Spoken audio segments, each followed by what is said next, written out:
ఇప్పటి వరకు ఒక లెక్క, ఇక నుంచి మరో లెక్క అంటున్నారు జనసేన అధినేత పవన్ కళ్యాణ్. ఇన్నాళ్ళు పాలనపై దృష్టి పెట్టాను, ఇక పార్టీపై ఫుల్ ఫోకస్ చేస్తానని అంటున్నారు. త్వరలోనే పార్టీ నిర్మాణంలో విప్లవాత్మకమైన మార్పులు వస్తాయని చెబుతున్నారు. గ్రౌండ్ లెవెల్ నుంచి పార్టీని యాక్టివ్ చేస్తానని చెప్పుకొస్తున్నారు. సంస్థాగతంగా ఇకపై బలపడాల్సిందేనా? పవన్ వ్యాఖ్యలు పార్టీ క్యాడర్లో ఉత్సాహాన్ని నింపాయా? సుదీర్ఘ నిరీక్షణ తర్వాత కమిటీలు నియామకానికి అడుగులు పడుతున్నాయా? పార్టీ కోసం కష్టపడిన వారికి ఖచ్చితంగా న్యాయం జరుగుతుందా? వచ్చే ఎన్నికల కోసం ఇప్పటి నుండే గ్రౌండ్ ప్రిపేర్ చేస్తున్నారా? క్షేత్రస్థాయిలో బలమైన నెట్వర్క్ ఏర్పాటు చేయనున్నారా?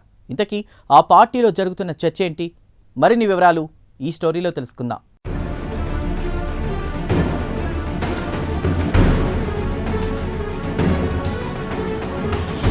పార్టీని క్షేత్రస్థాయి నుంచి బలోపేతం చేసేందుకు జనసేన అధ్యక్షుడు పవన్ కళ్యాణ్ నడుంబేగించారు. గత 12 ఏళ్ల నుంచి పార్టీ పటిష్టతను పెద్దగా పట్టించుకోకుండా ఫ్రీగా వదిలానని పవన్ అన్నారు. ఇక పార్టీని బలోపేతం చేసేందుకు తాను రంగంలోకి దిగుతానని తెలిపారు. మంగళగిరి పార్టీ ఆఫీసులో ప్రధాన నాయకులతో జరిగిన సమావేశంలో జనసేనాని మాట్లాడిన మాటలవి. ఈ వ్యాఖ్యలు జనసేన నాయకులు, కార్యకర్తల్లో జోష్ నింపాయి. దీంతో సుదీర్ఘ నిరీక్షణ తర్వాత కమిటీల నియామకానికి అడుగులు పడ్డాయని అంటున్నారు.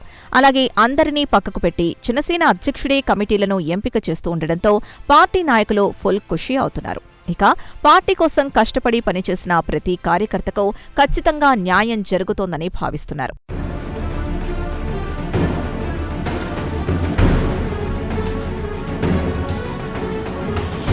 ఇకపోతే జనసేన పార్టీ స్థాపించి 12 ఏళ్లైంది. క్షేత్రస్థాయిలో పార్టీని బలోపేతం చేయడం లేదని కార్యకర్తలు అనేకసార్లు అసహనం వ్యక్తం చేశారు. ఉన్న కొద్దిమంది నాయకుల తీరు వల్ల పార్టీ ఇమేజ్ డ్యామేజ్ అవుతోందని ఆవేదన చెందిన ఘటనలు కూడా అనేకం. ప్రతి నియోజకవర్గంలో జనసేన పార్టీకి బలమైన ఓటు బ్యాంక్ ఉన్నదన్న మాట వాస్తవం. అయితే ఆ ప్రాంతంలో బలమైన నాయకులు లేకపోవడం మైనస్గా మారింది. ఉన్న కొద్దిమంది పార్టీ కార్యకర్తలు, నాయకుల మధ్య సరైన బాండింగ్ లేకపోవడంతో వర్గాలుగా విడిపోయారు. క్షేత్రస్థాయిలో నాయకత్వం బాగుంటే పార్టీకైనా మరింత మైలేజ్తో పాటు ఓటింగ్ శాతం కూడా పెరిగే అవకాశం ఉంటుంది. 2024 ఎన్నికల్లో కేవలం పవన్ చరిష్మా, యువ ఓటర్, మహిళా ఓటర్కు ఆయనపై ఉన్న అపారమైన నమ్మకం వల్లే ఓటింగ్ సాలిడ్గా కూటమికి పడింది. అందుకే ఏపీలో ఇంతవరకు ఎన్నడూ చూడని భారీ మెజారిటీ కూటమికి వచ్చిందన్న అభిప్రాయం వ్యక్తమవుతోంది.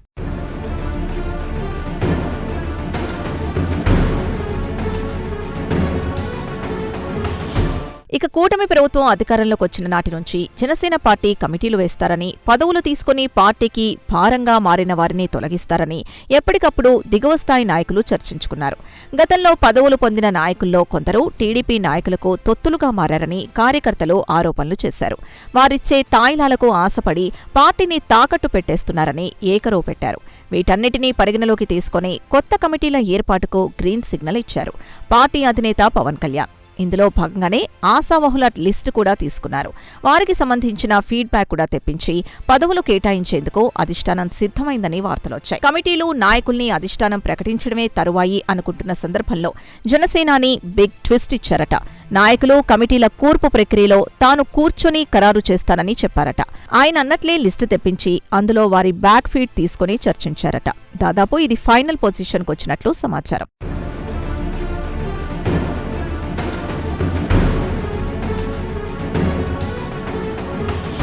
ఇదిలా ఉంటే పార్టీలో పదవులు పొంది సొంత ప్రయోజనాలకు పార్టీని వాడుకున్న వారికి, టీడీపీ నాయకులకు అడుగులకు మడుగులొత్తేవారికి విషయం లేకపోయినా జనసేన పార్టీలో కీలక నాయకులతో టచ్లో ఉన్నవారిని కమిటీల్లో చోటు కల్పించేందుకు సిద్ధమయ్యారట. పార్టీ పదవులిచ్చేందుకు లిస్టు కూడా ప్రిపేర్ చేశారట. ఈ విషయం పార్టీ అధినేత పవన్కు తెలియడంతో ఆయనే స్వయంగా రంగంలోకి దిగారట. ప్రతి నియోజకవర్గంలో 7 సభ్యులతో ఒక కమిటీని వేయాలని ఆదేశించారట.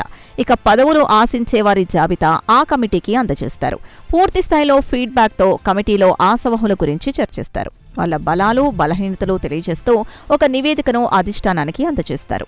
కమిటీ రిపోర్ట్ తన ఇంటర్నల్ రిపోర్ట్ ఆధారంగా ఎవరికి పదవులివ్వాలో జనసేనాని నిర్ణయిస్తారట. మరోవైపు 2029 ఎన్నికల కోసం ఇప్పటి నుంచే గ్రౌండ్ ప్రిపేర్ చేస్తున్నారట.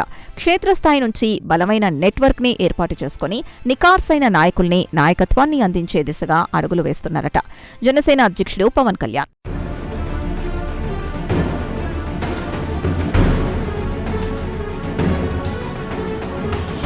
మొత్తానికి ఏ పార్టీకైనా సంస్థాగత నిర్మాణం అన్నది చాలా ఇంపార్టెంట్.